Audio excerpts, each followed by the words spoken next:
என்ன நினச்சாரோ தெரியல. இப்போ அது என்ன கேரக்டர் தானே நானே வேணா பண்ணி தந்துடுறேன் அப்படின்னாரு. உடனே வெளியில் வந்தோடனே என்ன பண்ணுறேன்னே புரியல. என்னடா நானே கிளிப்பது கனவில் நினைவா கமல் சார் நமக்கு படம் பண்ணிட்டாரா ப்ரொடியூசராக. அதனால் ஜூனியர் டிஸ்மாவுக்கு கொண்டு பயப்படுவாங்க. தேனப்ப மேனேஜர்னால் கரெக்டாக 8:30க்கெல்லாம் டிஃபன் சாப்பிட்டு உள்ளே போயிடணுங்கிறதுல.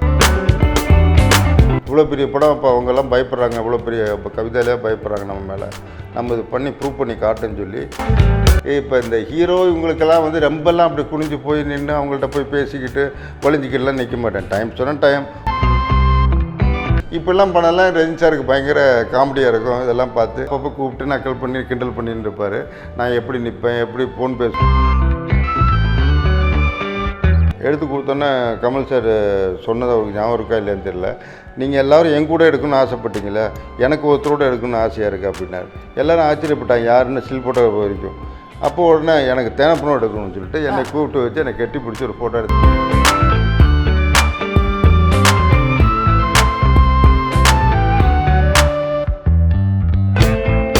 எண்ணற்ற திரைப்படங்களில் தயாரிப்பு நிர்வாகியாக தமிழ் சினிமா உலகிலே பணியாற்றியுள்ள PL தேனப்பன் இணை தயாரிப்பாளராக பணியாற்றிய மிக முக்கியமான 2 படங்கள்னா அது சிவாஜியும் சூப்பர் ஸ்டார் ரஜினிகாந்தும் இணைந்து நடித்த படையப்பா மற்றும் கமல்ஹாசன் நடித்த தெனாலி. அதைத் தொடர்ந்து பஞ்சதந்திரம், பம்மல் கே சம்பந்தம், காதலா காதலா உட்பட 3 கமல்ஹாசன் படங்களை தயாரிக்கக்கூடிய வாய்ப்பு இவருக்கு கிடைத்தது.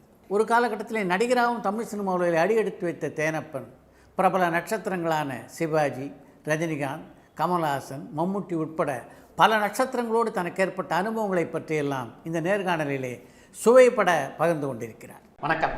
வணக்கம். சினிமாவுக்கு வரணுன்றது சின்ன வயசுலேயே தேனப்பன் ஆசையா, இல்லை சினிமா உங்களை ஈர்த்து கொண்டதா? இப்போ வந்து சினிமாவுக்கு எனக்கு வரணும்னு துளி கூட ஆசை கிடையாது. சந்தர்ப்ப சூழ்நிலையில் சினிமாவுக்கு வந்துட்டேன்னு நினைக்கிறேன். ஆக்சுவலி சினிமாவுக்கு வர வேண்டிய காரணங்கிறது பார்த்திங்கன்னா, நான் சின்ன வயசில் ரொம்ப கஷ்டப்பட்டு இந்த லெவலுக்கு வந்திருக்கேன்னா அந்தளவுக்கு கஷ்டப்பட்டேன். இது உதாரணத்துக்கு சொல்லணுன்னா, 6வது ஸ்கூலில் படிக்கும்போதே வீட்டில் ஜப்தி பண்ணி வீடெல்லாம் ரோட்டுக்கு கொண்டு வந்து அந்தளவு பெரிய லெவலில் கஷ்டப்பட்டு, அப்போ நாங்கள் எங்கள் செட்டியார் வீடெல்லாம் சேர்ந்து காரைக்குடியில் இருக்கிற செட்டியார்லாம் சேர்ந்து அங்கே IOB பேங்க்லாம் MCTM சிதம்பரம் செட்டியார்னு ஒரு ஃபோட்டோ இருக்குது. அவர் அங்கே ஒரு ட்ராங்கூர் ரயோன்ஸ்னு ஒரு கம்பெனி ஒன்று ஆரம்பிச்சிருந்தார்.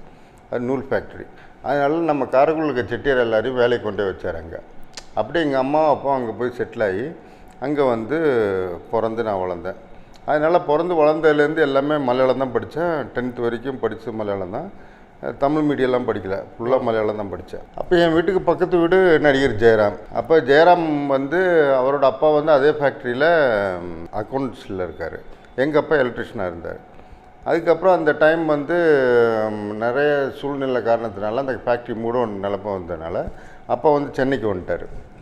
சென்னைக்கு ராமநாதன் கொஞ்சம் நம்ம சொந்தக்காரனால அவங்க கம்பெனியில் சினிமா தேட்டர் கன்ஃபார்ம் பண்ணுறது அது இதுன்னுட்டு மீடியேட்டர் வேலையெல்லாம் பார்த்துக்கிட்டு எங்கள் அப்பா அப்படியே அங்கே பண்ணிக்கிருந்தார். அப்போ நான் வீட்டில் ரொம்ப பிரச்சனைன்னு சொல்லி இங்கேருந்து பணம் அனுப்ப முடியலனால அப்படின்னு சொல்லி லெட்டர் அனுப்பிட்டார். அப்போ வீடு நிலமை ரொம்ப கஷ்டமாயிருச்சு. வீட்டுக்கு நான் அத்தனைக்கும் ஒரே பையன். அதுக்கப்புறம் வேலைக்கு போகணுங்கிற ஒரு சூழ்நிலை ஆயிடுச்சு. ஒரு நாள் மத்தியானம் ஸ்கூலில் இருக்கும்போது பக்கத்து வீட்டில் பேபி சேச்சின்னு ஒரு மலையாளி அவங்க என்னை ஸ்கூலில் கூட்டின்னு போகிறாங்க.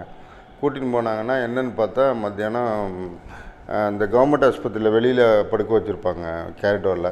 அது மாதிரி எங்கள் அம்மா படுக்க வச்சு வாமிட் எடுக்க வச்சுட்டு இருக்காங்கன்னு பார்த்தா கிட்டத்தட்ட ஒரு 60-70 தூக்க மாத்திரை சாப்பிட்டு சூசைட் அட்டெம்ப்ட் பண்ணிட்டாங்க அம்மா. அப்போ நீ வீட்டில் எந்தவித காசுக்கு ரொம்ப டைட் ஆகிடுச்சு, நீ எப்படி வந்தால் பையனுக்கு சாப்பாடு கொடுக்குறது இப்படிங்கிற லெவலில் ஃபேஸ் பண்ண முடியாதனால எங்கள் அம்மா சூசைட் அட்டெம்ப்ட்டு பண்ணுறதுக்கு நிலைமையாயிருச்சு. அப்போ இப்போ தான் எனக்கு தோணுச்சு, அன்றைக்கி எழுந்திரிச்சா நம்ம காலைல எழுந்திரிச்சு ஷட்டில் விளையாடணும், சாயங்காலம் கிரிக்கெட் விளையாடணும், இந்த ஒரு மூடு மட்டும்தான் இருந்தது இல்லாமல் அப்போ தான் தெரிஞ்சது வீட்டில் இவ்வளோ பிரச்சனை இருக்குது, வேலைக்கு போகணும் அப்படிங்கிறதுக்காக போய் எல்லா இடத்துலையும் வேலை கேட்கும்போது யாருமே அம்மா என்ன சொன்னாங்க, படிப்பு நிப்பாட்டிடாத, அதுக்கு மேலே எதாவது வேலை பாரு அப்படின்னாங்க. அதுக்காக 5 மணிக்கு ஸ்கூல் முடிஞ்சோம், 5 மணிக்கு மேலே எங்கேயாவது வேலை கேட்கலான்னு சொல்லி எல்லா இடத்துலையும் போய் கேட்பேன், யாருமே வேலை கொடுக்கல. அதுக்கப்புறம் எங்கள் அப்பா கூட நான் அந்த ஒயின் ஷாப்புக்கு எப்போவுமே போய்க்கிருந்தேன். அப்போ ஒயின் ஷாப் ஓனர் ரொம்ப ஃப்ரெண்டுனால ஒரு நாள் அவர்கிட்ட போய் கேட்டு பார்ப்போம் அப்படின்னு சொல்லிட்டு மாணிச்சேட்டன்னு பெரும்பாவூரில் அந்த டிரான்ஸ்போர்ட் பஸ் ஸ்டாண்ட் பக்கத்துலேயே பிக்னிக் பார்னு ஒன்று இருந்தது. செம்பருத்தி ரெஸ்டாரண்ட்னு. அங்கே போய் கேட்டோன்னே மாணிச்சேட்டன் என்ன சொன்னார், சரி தானேப்பா நீ டெய்லி வந்து பார்த்துக்கோ, டெய்லி சாயங்காலம் ஒரு 5 மணிக்கு நீ வந்தேன்னா நைட்டு ஒரு 11 மணி வரைக்கும் எல்லா டேபிள்லாம் துடைச்சி கிளாஸ் எல்லாம் கழுவி எல்லாம் வச்சுட்டு போனால் உனக்கு டெய்லி 5 ரூபா கொடுத்துருவாங்க, நீ என்னன்னைக்கு வர அன்றைக்கி வாங்கிக்கோ அப்படின்னாரு. சரி ஓகே சார்னு சொல்லிட்டு அங்கே அப்படி வேலைக்கு போக ஆரம்பித்தது தான் என் லைஃப்பில் ஃபஸ்ட் டைம் ஜாபுக்கு போக ஆரம்பித்தது. அப்படி வேலைக்கு போக ஆரம்பித்து 6, 7, 8, 9 வரைக்கும் அப்படி போனேன். 10வது படிக்கும்போது கொஞ்சம் ஸ்கூல்லலாம் கொஞ்சம், ஏன்னா அப்போ வந்து இப்போ பெரும்போர் வந்து ரொம்ப பெரிய ஊர் ஆயிடுச்சு. அன்றைக்கி வந்து வெறும் ஒரு 10 தெரு தான் இருக்கும் அந்த ஊர்.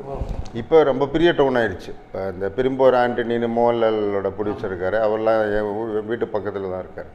இப்போ அது இப்போ ஊரே ரொம்ப பெரிய ஊராச்சு. அப்போ ரொம்ப சின்ன ஒரு 4 தெருவில் தான் இருக்குது ஊர். அப்போ கொஞ்சம் கூச்சமாக இருந்தனால இந்த வேலையை விட்டுட்டு வீடியோ கேசட் டோர் டெலிவரி எடுத்து பண்ணுவோம் அப்படின்னு சொல்லி வீடியோ கேசட் டோர் டெலிவரி ஒரு வீட்டுக்காக சைக்கிளில் வச்சு டெய்லி ஒரு 50-100 கேசட்டு சைக்கிளில் ஃப்ரெண்டில் வச்சுக்கிட்டு 3 ரூபாய்க்கு எடுத்துகிட்டு போவேன். 5 ரூபாய்க்கு அவங்களுக்கு கொடுப்பேன். 1.5 ரூபா ஒரு நாளைக்கு ஒரு 10 கேசட் விற்றா ஒரு 10 ரூபா 15 ரூபா கிடைக்குங்க லெவலில் போய்க்கிருந்தது. அப்புறம் 10வது முடித்த உடனே தான் இங்கே எங்கள் அம்மாவோட அண்ணன் வந்து பேங்க் மேஜரால் ஏஜிஎம்மாக இருந்தார். இதில் ரத்தன் பேர் இங்கே சென்னையில். அவர் என்ன சொன்னார், சரி தானே போனால் சென்னைக்கு வரட்டு, நான் வேணால் பியூனோவில் வாங்கி கொடுத்துறேன் பேங்க் மேஜரால் அப்படின்னு சொல்லி தான் சென்னைக்கு வந்தேன். அப்போ என்ன இதுன்னா, இப்போ 10வது வந்து பாஸ் ஆகலைன்னா தான் இந்த வேலை கிடைக்கும், எது பியூன் வேலை. அப்போ நான் வந்து எஸ்எல்சி எக்ஸாம் எழுதிட்டு இங்கே வரேன் சென்னைக்கு, ரிசல்ட்டுக்கு வெயிட்டிங்க்கு. ரிசல்ட் வெயிட்டிங்கில் வந்தோடனே நமக்கு என்ன, என்னோடய கான்ஃபிடென்ட்னா நான் சுத்தமாக படிக்க மாட்டேன், கன்ஃபார்மாக தோற்றுருவேன், நமக்கு வந்தோடனே வேலை கிடச்சிடும் அந்த நம்பிக்கையில் எக்ஸாம் எழுதிட்டு வந்துடுறேன். ரிசல்ட் எப்படி 2-3 மாதம் கழிச்சுன்னா வரும். அதுக்குள்ளே வந்து மாமாட்ட கேட்டேன். மாமா வந்து ஒவ்வொரு பிரான்ச்சாக சொல்லுவார், டி நகர் பிரான்ச்சு, பாரிஸ் பிரான்ச்சு, வெஸ்ட் மாப்பிளா, இப்படி ஒவ்வொரு பேங்க் மேஜராப்பா அங்கங்கே இருந்து இப்போல்லாம் ஐசிஐசியாக மாறிடுச்சு. அப்போ அந்த பிரான்ச் எல்லாம் போவாங்க. ஏஜிஎம் சொன்னால அவங்க என்ன பண்ணுவாங்க, டெய்லி சாயங்காலம் போகும்போது 13 ரூபா ஏதோ ஒரு வவுச்சர் போட்டு கொடுப்பாங்க. அதை வாங்கிட்டு நான் பாட்டுக்கு இப்படி ஒரு 6 மாதம் நீ வேலை பாரு, உடனே எப்பயும் நான் கன்ஃபார்ம் பண்ணிடுவாங்க அப்படின்னு சொல்லி தான் ஸ்டார்ட் பண்ணேன். அப்போ வந்து இந்த மயிலாப்பூரில் நம்ம சாரதா நிவாஸ்னு நீலகிரிஸ்க்கு பின்னாடி ஒரு ஹோட்டல் இருந்தது. அப்போ இந்த டிஸ்ட்ரிபியூட்டர் எக்ஸிபியூட்டர்லாம் அங்கே தான் தங்குவாங்க. அப்போ அந்த ஹோட்டலில் தான் இருந்தேன் நான். அப்போ அங்கே ஒரு ஆனந்தன் ஒரு மேனேஜர் ஒருத்தர் இருந்தார். அப்போது ஒரு வழியாக இப்போ இது எஸ்எல்சி ரிசல்ட் வந்துருச்சு. ரிசல்ட் வந்தோடனே பார்த்தா 210 மார்க்கு 212 மார்க் வாங்கி ஜெயிச்சிட்டேன், பாஸு. என்னால் நம்பவே முடியல. இப்போ என்னடா இது, இப்போ நம்ம தோற்றுருன்னு நினச்சோம், 210 மார்க்கு 212 மார்க் வாங்கி வின் பண்ணிட்டோமே, இப்போ என்ன போகுதுன்னு தெரியலேன்னு சொல்லி மாமாட்ட போய் கேட்டோன்னா மாமா சொன்னார், யூனியன் நிறைய பிரச்சனைலாம் இருக்குது, அதனால் ஒன்றும் பண்ண முடியாது, அதனால் நீ வேறு ஏதோ ஜாப் பார்த்துக்கோ, நான் சேர்க்க முடியாது அப்படின்னு சொல்லிட்டாரு. சொன்னோன்னே இருக்கிற வேலையும் போச்சுன்னு சொல்லிட்டு அப்புறம் சாரதா யூனிவர்சிட்டியில் தான் தங்கியிருந்தேன். அப்போ இவர் நம்ம ஆனந்தன்கிட்ட வந்து இப்படி மேட்டர்லாம் சொன்னோன்னே ஆனந்தன் என்ன சொன்னார், சரி ஓகே தானேப்பா, நீ எப்படி எனக்கு கேரளாவுக்கும் போகிறதுக்கு இல்லை, இப்போ இங்கே ஏதாவது பொழப்பு ஓட்டலாம் அப்படிங்கிற லெவலில் ஆனந்தன்கிட்ட கேட்டோன்னா ஆனந்தன் என்ன சொன்னார், இங்கே டிஸ்ட்ரிபியூட்டர் எக்ஸிபியூட்டரில் வந்து தங்குறாங்க, இவங்களுக்கு வந்து ட்ரெயின் டிக்கெட் எடுத்து ஏற்றி விட்டோம், ஒரு டிக்கெட்டுக்கு வந்து 5 ரூபா சர்வீஸ் சார்ஜ் கொடுப்பாங்க, அப்போ நீ அது கரெக்டாக பண்ணேன்னா உனக்கு ஓகே ஆயிரும் அப்படின்னு சொல்லிட்டு, சரி இது நல்ல ஜாபாக இருக்க, காலைல ஏர்லி மார்னிங்கே போய் க்யூவில் நின்ட்டோன்னா ஃபஸ்ட்டு நம்ம போய் டிக்கெட்டை வாங்கி இவங்களை கரெக்டாக ஏற்றி விட்டலாம் அப்படிங்கிற நம்பிக்கையில் எல்லாம் பண்ணேன். எல்லாம் கரெக்டாக ஸ்மூத்தாக போய்க்கிருந்தேன். அப்போ பின்னாடி தான் ராமநாதன் ஆஃபீஸ் இருந்தது. அப்போ ராமநாதன் வந்து அந்த பூவே இளம்பூவேன்னு ஒரு படம் எடுத்துக்கிருந்தாங்க. சிறுமுக ரவி, சுரேஷ் நதியா நடித்த படம், சிறுமுக ரவி டைரக்டர். அந்த படத்துக்கு வந்து டிக்கெட் எடுக்கிறதுக்கு எனக்கு சான்ஸ் கொடுங்க, நான் அப்படி எல்லாருக்கும் பண்ணிட்டுருக்கேன், டிஸ்ட்ரிபியூட்டர் எக்ஸிபியூட்டர்லாம் பண்ணுறேன் சரின்னு சொல்லிட்டு அவரும் எனக்கு சொந்தக்காரனால சரி கொடுத்துருக்கேன் என்ன பார்ப்போம்னா அவங்களெல்லாம் கரெக்டாக ஏற்றி விட்டால் எல்லாம் கரெக்டாக பண்ணோன்னா ரொம்ப பிடிச்சி போய் அதுக்கு அடுத்த படம் தென்பட்டி சீமையில் விஜயகாந்த் நடிக்கிற படம், அந்த படத்துக்கு வந்து கோலப்பன் டைரக்டர், அந்த படத்துக்கும் கரெக்டாக பண்ணோன்னா கேப்டன் வரைக்கும் யாரோ ஒரு பையன் நல்லா துருதுருப்புன்னு இருக்கானே, எந்த வேலை கேட்டாலும் பண்ணுறான், டீ எடுத்துகிட்டு வரான், ஸ்டூல் எடுத்து வீணா வைக்கிறான், எல்லா வேலையும் பார்க்குறான், ஆனால் ட்ராவல்ஸ் ஏஜென்ட்டு எல்லாம் கரெக்டாக பண்ணுறானே அப்படின்னு தெரிஞ்சோடனே கேப்டன் வரைக்கும் என் பேர் ரீச் ஆயிடுச்சு. அப்போ ஒரு வழியாக அங்கே ராமநாதன் ஆஃபீஸ் நம்ம ரிலேஷனும் அதுவும் இருக்கிறனால சரி நம்பிக்கையான பையனாக இருக்கான், பணம் என்ன கொடுத்தாலும் கரெக்டாக கணக்கு கொண்டு வந்து கொடுத்துட்றான், அவனுக்கு தேவையான மட்டும்தான் எடுத்துக்கிறான் அப்படிங்கிற ஒரு பேர் வந்தோடனே அதுக்கடுத்து மனைவி மந்திரி, சகாதேவன் மகாதேவன், கரகாட்டக்காரன் இதெல்லாம் வந்து கேஷியராக ஒர்க் பண்ணுறேன். ஃபுல் பொறுப்பு பணத்தை எங்கிட்டே கொடுத்து என்னை வந்து கேஷியராக்குறாங்க. அப்படி அந்த படம்லாம் ஒர்க் பண்ணிட்டு இருக்கும்போது தான் துரையண்ணன் படம் வந்து துரையண்ணன் தான் இப்போ ராமராஜனுக்கு மேனேஜராக இருந்தார். அப்போ எங்கூர் மாப்பிள்ளைன்னு ஒரு படம் வந்து இங்கே ஒர்க்கு கரகாட்டக்கரை முடிஞ்சோடனே எங்கூர் மாப்பிள்ளைங்கிற படத்துக்கு நீ போய் ஒர்க் பண்ண, இதே மாதிரி கேஷியரு ட்ராவல்ஸ் ஏஜென்ட் 2 சேர்த்து பண்ண அப்படின்னு சொல்லி அங்கே சேர்த்து விட்டார். அங்கே போன பிறகு தான் அந்த படத்துக்கு கேமராமேன் நிவாஸ். அப்போ நிவாஸ் சார் வந்து மலையாளினால நானும் மலையாளம் நல்லா கிட்டத்தட்ட நான் பேசினா மலையாளி மாதிரி தான் பேசுவேன். அந்தளவு எனக்கு தமிழோட எனக்கு மலையாளம் தான் ரொம்ப பர்ஃபெக்டாக வரும்.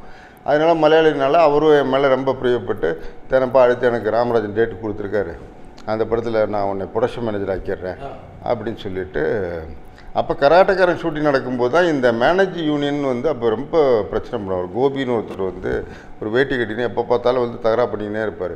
அப்போ இவரை கண்டாலே இந்த கற்ப ஸ்டுடியோவில் தான் பாதி நாள் ஷூட்டிங் நடக்கும் கரகாட்டக்காரன், இல்லாட்டி அந்த இதில் அருணாச்சல் ஸ்டுடியோவில் அங்கே தான் எடுத்துக்க இருக்கும்போது இந்த ஆள் சாயங்காலம் நான் பேட்டா கொடுத்துட்டு இருக்கும்போதே வந்து வேணும்னு நான் கார்டு எடுக்கலன்னு சொல்லி தரா அப்படிங்கினே இருப்பார். அப்புறம் ஒரு வழியாக அப்போ வந்து 240 ரூபா கார்டு. அப்புறம் ஒரு நாள் துரையன்ட்டு சொல்லி அக்கௌண்ட்டில் 100 ரூபா அட்வான்ஸாக கட்டிட்டு பேலன்ஸ் 140 ரூபா வந்து ஒரு 6 மாதத்தில் கொடுப்பாருன்னு சொல்லி மேனேஜ் யூனியன் கார்டு அப்போயே எடுத்துட்டேன். அப்போல்லாம் ப்ரொடக்ஷன் மேனேஜருக்கு என்ன சம்பளம்? அப்போ வந்து 1200 ரூபா இருக்கும்னு நினைக்கிறேன் ஒரு படத்துக்கு மேக்ஸிமம். இப்போ கொஞ்சம் பெரிய மேனேஜராக இருந்ததுன்னா ஒரு 3000 ரூபாக்குள்ளே இருக்கும். இப்போ எனக்கெல்லாம் வந்து 1200 750 ரூபா தான் கொடுத்தாங்க ஒரு படத்துக்கு. இப்போ அன்றைக்கானது பெரிய அமௌண்ட்டு. அன்றைக்கி இருக்கிற சுச்சுவேஷன், அன்றைக்கி என்ன டீ வந்து 40 காசு தான் ஏதோ இருந்திருக்கும், அந்த லெவலில் இருக்கும்போது தான் இருந்தது. அதனால் அப்படி மெம்பர் ஆகிட்டேன். அதனால் இப்போ அதுக்கப்புறம் நம்ம வந்து இப்போ அடுத்த ஸ்டெப்பு ப்ரொடக்ஷன் மேனேஜர் ஆகணும் அப்படிங்கிறதுல இருக்கும்போது கரெக்டாக கேமராமேன் நிவாஸ் வந்து எனக்கு ராமராஜன் டேட் கொடுத்துருக்காரு, இப்படி ராஜான்னு ஒரு படம் பண்ணுறோம், அது வந்து ராமதாஸ் டைரக்டர் அப்படின்னு சொல்லிட்டு சரி ஓகேன்னு சொல்லிட்டு நான் அங்கே போய் ஜாயின் பண்ணுறேன். போய் ஜாயின் பண்ண உடனே அங்கே பார்த்தா கேஎஸ் ரவிக்குமார் அசிஸ்டன்ட் டைரக்டர். அப்படி நானும் கேஎஸ் ரவிக்குமாரும் ரொம்ப க்ளோஸாக அண்ணன் தம்பி மாதிரி பழகுறோம். பைக்கில் போனால் 2 பேரும் ஒன்றா தான் போகிறது வரதுன்னு சொல்லி அந்த படம் ஒர்க் பண்ணுறோம். அந்த படம் ஒர்க் பண்ணி முதல்ல தயாரிப்பு நிர்வாகம் PL தேனப்பன்னு வருது, முதல்ல டைட்டில் கார்டு வருது. அதேமாதிரி இந்த தினத்தந்தியெல்லாம் இந்த ப்ரெஸ்ஸுக்கு கொடுப்பாங்கல்ல, தயாரிப்பு நிர்வாகம் PL தேனப்பன்னு கொடுத்தா அந்த தினத்தந்தியை ஒரு 10 பேப்பர் கட் பண்ணி கையிலே வச்சுன்னு திருவேன், என் பேர் வந்துச்சுங்கிற நிலமையில ஒரு சந்தோஷத்தில் அப்படி போய்க்கிருந்தது. உங்களுக்கும் கேஎஸ் ரவிக்குமாருக்கும் நட்பு ஏற்பட காரணமாக இருந்தது அந்த படம் தான் இல்லை? அவர் வந்து ரொம்ப வேலை விஷயத்தில் அன்றைக்கே ரொம்ப கட்டன்டைட்டாக இருப்பார். டைரக்டராக இருந்தாலே கிட்டத்தட்ட டைரக்டர் மாதிரி. அவர் வந்து எனக்கு தெரிஞ்ச பரம்பரையாகவே ரொம்ப பெரிய பணக்காரர் அவர். ஆனால் கொஞ்சம் கூட காட்டிக்க மாட்டார், அவ்வளோ பெரிய ஆள். 10 நாள் பேட்டாவுக்கு எங்கிட்ட காசு இல்லைன்னா கூட நிவாஸ் ஏதோ டென்ஷனில் கேமரா முன்னாடி அப்படி நின்றுட்டு இருப்பார். அவர்கிட்ட போய் கேட்குறதுக்கு பயந்துட்டு நான் இவர்கிட்ட கேட்டு வாங்கி அன்றைக்கி 2000 3000 இவர் கொடுப்பாரு கட்டணா கொடுத்தா. அன்றைக்கி பேட்டா அன்றைக்கி மேக்ஸிமம் 2000 தான் இருக்குது எல்லோரும் பேட்டா சேர்த்தா கூட. 2-3 இவர்கிட்ட கடனை வாங்கி நான் ஓட்டிட்டு அடுத்த நிவாஸ் ஆட்டை வாங்கி இவருக்கு திருப்பி கொடுப்பேன். இப்போ எனக்கு ஒரு ஃபைனான்ஸ் மாதிரி இருப்பார், எல்லா விதத்துலேயுமே ஒரு சப்போர்ட்டாக இருந்தார். அந்த விஷயத்தெல்லாம் பார்க்கும்போது என் மேலே ரொம்ப நம்பிக்கை ஜாஸ்தி. பண விஷயத்தில் இவன் கரெக்டாக இருக்கான், இந்த கமிஷன் அடிக்கிறது அதெல்லாம் இன்றைக்கி வரைக்கும் நம்ம பண்ணாதனால தான் நமக்கு அந்த நேம் இருக்குதுன்னு நம்புகிறேன். அதாவது சினிமாங்கிறது வந்து ஒரு ரொம்ப அருமையான தொழில். இது இந்த தொழில் நீங்கள் தப்பாக யூஸ் பண்ணிங்கன்னா டெஃபினட்டாக இது உங்களை தப்பான ரூட்டுக்கு தான் கொண்டு போகும். உண்மையாக இருக்கீங்கன்னா அது நான் ஒரு உதாரணம். இன்றைக்கி உண்மையாக இருக்கிறனால தான் இன்றைக்கி நல்லா இருக்கேன். அதனால் இந்த தொழிலை பொறுத்தவரை உண்மையாக இருங்க, உண்மையாக இருந்தால் நிச்சயமாக நல்ல பெரிய இடத்துக்கு வரலாம். நீங்கள் தயாரிப்பு நிர்வாகியாக பணியாற்றிய போது விஜயகாந்தோட நல்ல உங்களை வந்து அவர் கவனித்து பார்த்தாரு, உங்கள் பக்கத்தோடைய பார்வை திரும்பிச்சுன்னு சொன்னீங்க. அந்த படத்தில் விஜயகாந்தோட வந்து உங்களுக்கு தனியாக பழகக்கூடிய வாய்ப்போ இல்லை மறக்க முடியாத சம்பவங்களோ தான் உண்டா அந்த படத்தில்? கேப்டனை வந்து முதல்ல பிக்கப் பண்ணுறதுக்காக இதுக்கு போகிறேன், ஏர்போர்ட்டுக்கு, கோயம்புத்தூருக்கு. அப்போ மேட்டுப்பாளையத்தில் ஷூட்டிங் நடக்குது. அப்போ கேப்டன் வந்து நல்லவன் படம் முடித்து காஷ்மீர்லேருந்தோ இங்கேருந்தோ வராங்க. அப்போ ராதியாவும் வராங்க. ராதியாவும் 2 பேரும் ஒன்றா வராங்க. வரும்போது காரில் ஏறி ஏர்போர்ட்லேருந்து வெளில வந்தோடனே கேப்டன் கேட்டார், ஒரு காரு 2 கார் இருக்கா அப்படின்னு கேட்டார். நான் சரி நான் ஒரு கார் தான் சார் கொண்டு வந்திருக்கேன், இன்னொரு கார் வேணால் இப்போ அரேஞ்ச் பண்ணுறேன் அப்படின்னு கேட்டேன். அப்போ கேப்டன் சொன்னால் இல்லை பரவாயில்ல ஒரே கார் போதும் பரவாயில்ல அப்படின்ட்டு ராதிகாவும் கேப்டனும் அப்போ ஏறிட்டாங்க. ஆனால் அவங்களுக்குள்ளே ஏதோ ஒரு தகராறு நடந்திருந்த டைம் நினைக்கிறேன், தெரியல. அதனால இப்போ 2 பேரும் காரில் ஏற்றிட்டு ஃப்ரண்ட் சீட்டில் நான் உட்காந்தேன், பின்னாடி அவங்க 2 உட்காந்தாங்க. அப்புறம் இந்த அன்னபூர்ணா நிப்பாட்டு காஃபி சாப்பிட்ணுன்னு சொல்லி காஃபி டீ வாங்கி கொடுத்தேன், சாப்பிட்டேன். அப்படி கேப்டனோட ஒரு ரிலேஷன்ஷிப் இருந்தது. அது பேர் சொல்லி கூப்பிட்ற மாதிரி இருந்ததுன்னு வச்சுங்களேன். இது இப்போ அந்த அளவோடு இருந்தது, அதோடு முடிஞ்சுது. அதுக்கப்புறம் அவர் வேறு படத்துக்கு போயிட்டார். நான் இந்த பக்கம் ராஜராஜன் மேனேஜராக ஒர்க் பண்ணுறதுக்கு போயிட்டேன். அப்போலேருந்து எனக்கு இந்த சின்ன வயசுலேருந்து கமல் சார் மேலே பெரிய ஒரு ஃபேனாக இருந்ததுனால நானும் எங்கள் அம்மாவும் வந்து எங்கள் ஊர் பெரும்போரில் வந்து படங்கள் வர்றது வந்து ரொம்ப நாள் கழிச்சு தான் வரும். அப்போ இந்த சலங்கை சங்கரப்படம் இது மாதிரி படங்கள்லாம் வந்து நானும் எங்கள் அம்மாவும் புறப்பட்டு காலைல 5 மணிக்கு கிளம்பி பஸ்ஸில் போனால் தான் கொச்சினில் போய் உட்காந்து அங்கே பத்மான்னு ஒரு தேட்டர் இருக்குது, அங்கே தான் படம் பார்ப்போம். தமிழ் படம் அங்கே மட்டும்தான் ரிலீஸ் ஆகும். அங்கே படங்கள்லாம் பார்த்ததுலேருந்து அப்போ வந்து கமல் சார் பெரிய ஃபேனாக இருப்பேன். அப்போ இங்கே இந்த ராஜராஜன் ஒர்க் பண்ணும்போது கேப்லலாம் கமல் சார் ஆஃபீஸில் வேலை பார்க்கணும் அப்படின்னு சொல்லி அங்கே வெளில போய் நின்றுக்கினே இருப்பேன். அப்போ ஒரு டிஎன்எஸ் சார் நம்ம ஊருக்காரரு தேவகோட்டக்காரரு அப்படின்னு சொல்லும்போது டிஎன்எஸ் சாரை போய் பார்ப்பேன். அவர் வந்து இல்லை தம்பி நான் சொல்கிறேன், உனக்கு கரெக்டான டைம் வரும்போது சொல்கிறேன், உன்னை வேலைக்கு சேர்த்துக்கிறேன் அப்படின்னு சொல்லிக்கினே இருந்தார். அது அப்படியே போய்க்கினே இருந்தது. அப்படியே ராஜராஜன் முடிஞ்ச பிறகு சின்ன பசங்க நாங்கள் அந்த பேண்ட் மாஸ்டர் அந்த கம்பெனியில் படங்கள் ஒர்க் பண்ணிக்கிருந்தேன். சில வெளிப்படங்கள்லாம் பண்ணிக்கிருந்தேன். அப்போ கமல் சார்ட்ட எப்படியா ஒர்க் பண்ணணும்னு சொல்லி இந்த பீரியடில் வந்து ஒரு டைரக்டர் ஆகிட்டார் KS ரவிக்குமார். டைரக்டர் வந்து இந்த படம் முடிச்சுட்டு அதுக்கப்புறம் வந்து புது வசந்தம் வந்து கோ டைரக்டராக போயிட்டார், விக்ரமனோட போயிட்டார். அப்போ எனக்கு வந்து இங்கே ராஜ்கமலில் வந்து கமல் சார் ஆஃபீஸில் மாச சம்பளத்துக்கு வேலைக்கு எடுத்துக்கிட்டாங்க. அப்போ வந்து அபூர்வ சூழல் எண்டில் வந்து கேஷியர் இல்லைன்னு சொல்லிட்டு டிஎன்எஸ் வந்து எனக்கு கேஷியராக ஃபிக்ஸ் பண்ணி அபூர்வ சூழலுக்கு கொச்சினுக்கு போகிறேன். அப்படி அங்கே ராஜ்கமலில் மந்த்லி சேலரி 400 ரூபாய்க்கு ஃபிக்ஸ் ஆகி கேஷியராக அங்கே போயிடுறேன்.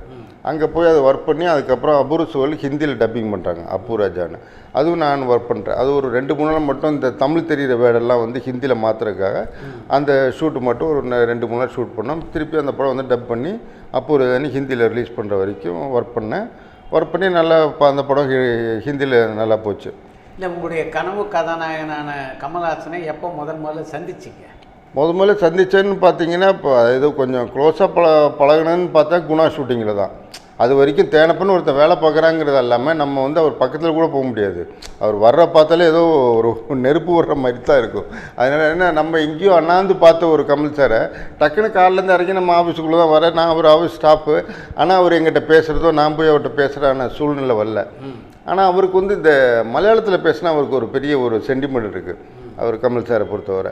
அது நான் மலையாளம் நல்லா பேசுவேன்ல. அப்போ குணா ஷூட்டிங்கில் தான் குணாவுக்கு எப்படி போனேன்னா அதுக்கப்புறம் வந்து இங்கே ராஜ்கமலில் வந்து மந்த்லி சேலரி ஒர்க் பண்ணிவிட்டு அப்போ குணாவுக்கு வந்து டைரக்டர் வந்து ராஜீவ்குமார் போட்டிருந்தாங்க.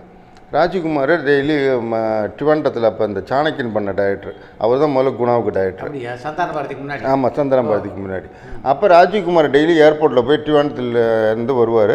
அவரை போய் பிக்கப் பண்ணுவேன், கொண்டு வந்து ஒரு உட்லன்ஸ் ரூம் போட்டு கொடுத்துட்டு அவரை கூட்டின்னு வந்து கமல் சார் டிஸ்கஷன் பண்ணுவார். ஒரு 4-5 நாள் ஒரு வாரம் இருப்பார்.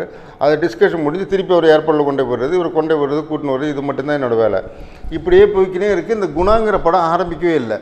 அப்படி தான் இருக்கும்போது ஒரு நாள் வந்து ஒரு மத்தியானம் ஒரு 12-1 மணி இருக்கும். ராஜ்கமலுக்கு ஆப்போசிட் ஒரு டீ கடை இருக்குது. அந்த டீ கடையில் டீ சாப்பிட்டுருந்தா ரவிக்குமார் பைக்கில் வந்தார்.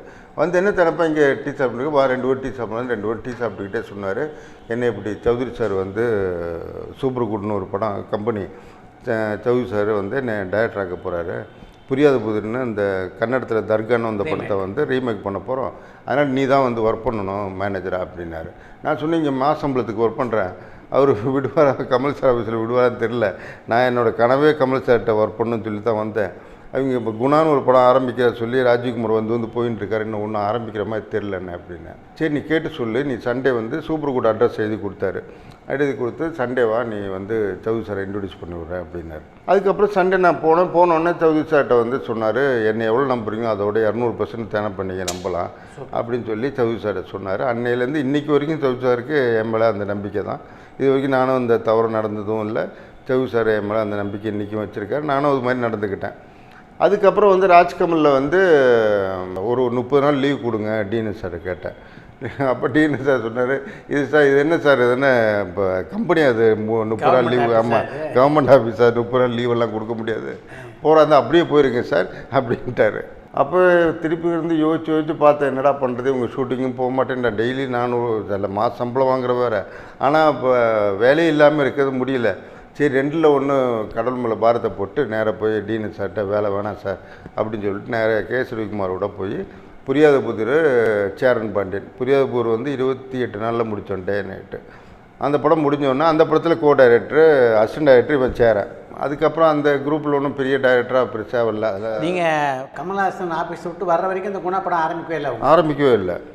அதுக்கப்புறம் நான் வந்து இங்கே புரியாத புதிர் 28 நாள் ஷூட்டிங் முடித்து படம் போஸ்ட் ப்ரொடக்ஷன் ஒர்க் முடித்து படத்தை ரிலீஸ் பண்ணி முடிஞ்சு சேரன் பாண்டியன் ஒரு படம் டிஸ்கஷன் ஆரம்பித்து சேரன் பாண்டியன் படத்தையும் முடித்து சேரன் பாண்டியன் ரிலீஸுக்கு ஒரு 2 வாரம் முன்னாடி தான் எனக்கு ராஜ்கமல்லேருந்து டிரைவர் வந்து கூப்பிட்றான், டிஎன்எஸ் அவங்கள அர்ஜென்ட்டாக கூட்டின்னு வர சொன்னாங்க ராத்திரி பின்னர். சரி என்னடா நல்ல சான்ஸ் ஆச்சு, இங்கே படம் முடிஞ்சு போச்சு, நீ இப்போ இந்த அடுத்த வாரம் சேரன் பாண்டியன் ரிலீஸு, நம்ம வேலை முடிஞ்சிச்சு, இப்போ அதனால் சென்சார் ஆகிடுச்சு அப்படின்னு சொல்லிட்டு நான் போனோன்னே டிஎன்எஸ் சார் சொன்னார், சார் நாளைக்கு காலைல கிளம்பணும் சார், கொடைக்கானல் போனீங்கன்னா 50 நாள் 60 நாள் கழிச்சான் சார் வரணும் அப்படின்னாரு. நான் யோசித்தேன், போய் சவுதி சார்ட்டையும் ரவிக்குமார்ட்டையும் சொன்னால் நிச்சயமாக விட மாட்டாங்க, சொல்லாமல் கொள்ளாமல் அடுத்த நான் காலைல கிளம்பி கொடைக்கானல் போய் ஒர்க் பண்ணிட்டேன்.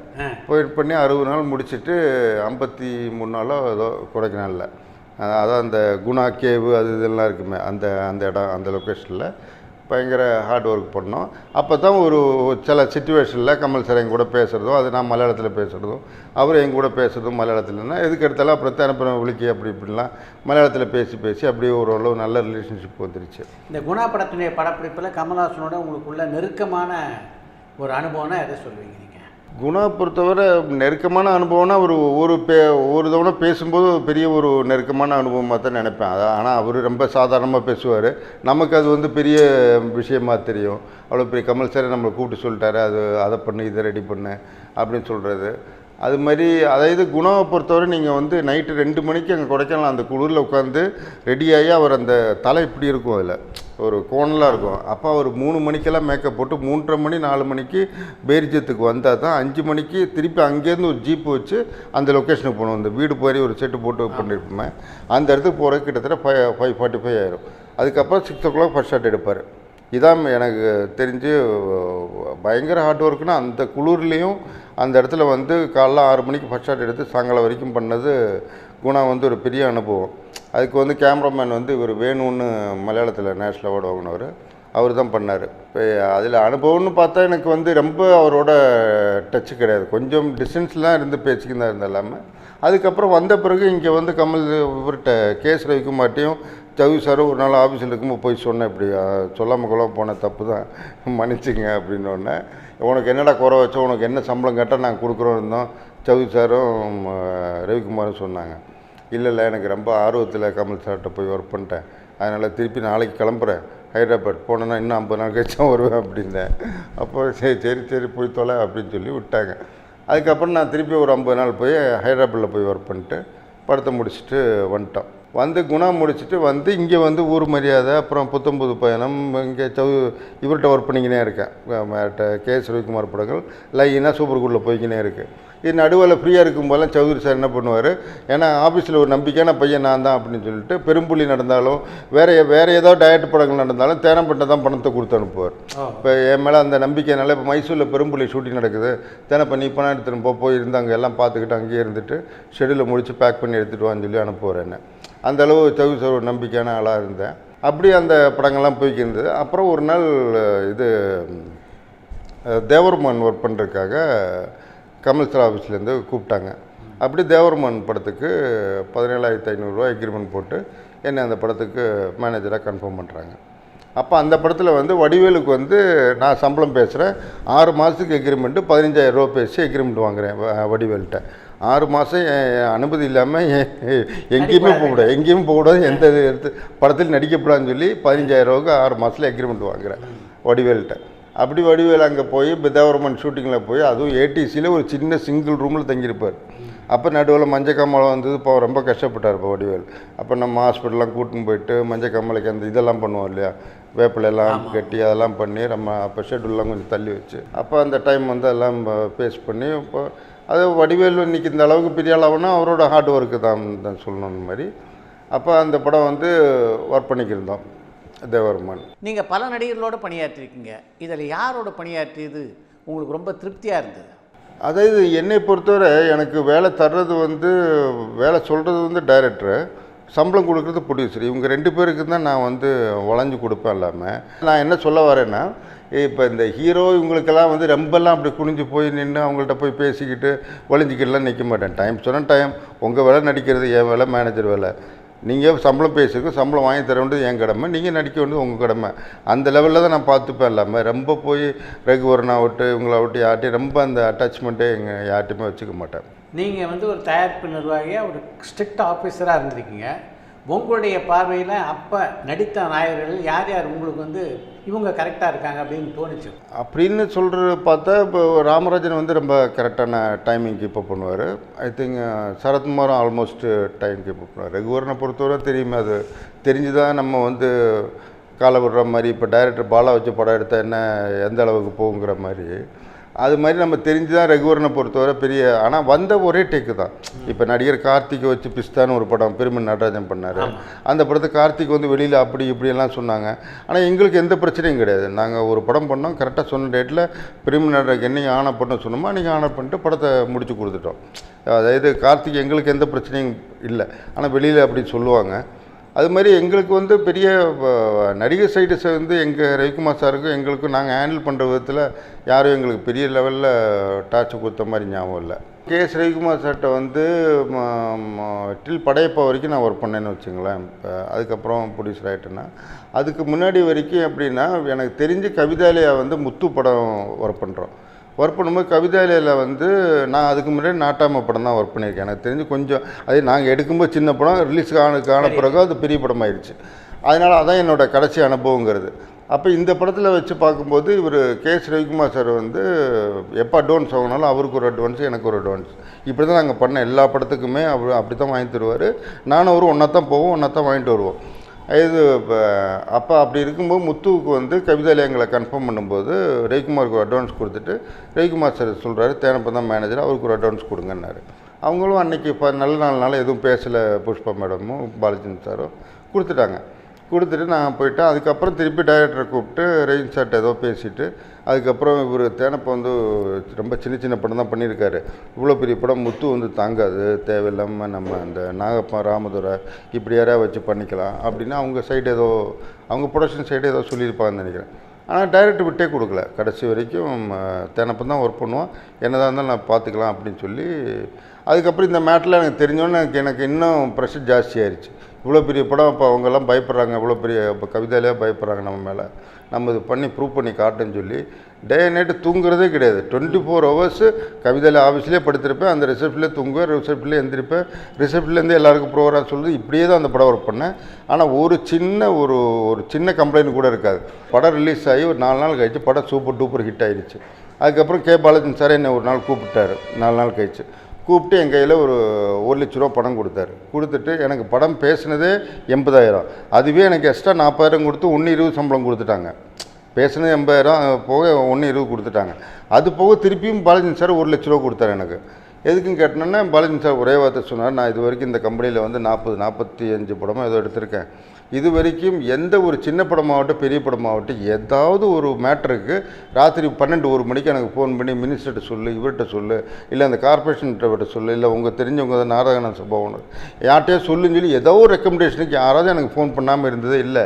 ஆனால் முத்துங்கிற இவ்வளோ பெரிய படம், நான் படத்தை பார்த்து இவ்வளோ பெரிய படத்தை வந்து ஒரு நாள் கூட நீ எந்தவித ரெக்கமெண்டேஷனுக்கும் எனக்கு கேட்காம இந்த படத்தை முடிச்சு கொடுத்த ஒரே காரணத்துக்கு உனக்கு 1 லட்ச ரூபா பணம் கொடுக்குறேன்னு சொல்லி எனக்கு கொடுத்தாரு 1 லட்ச ரூபா.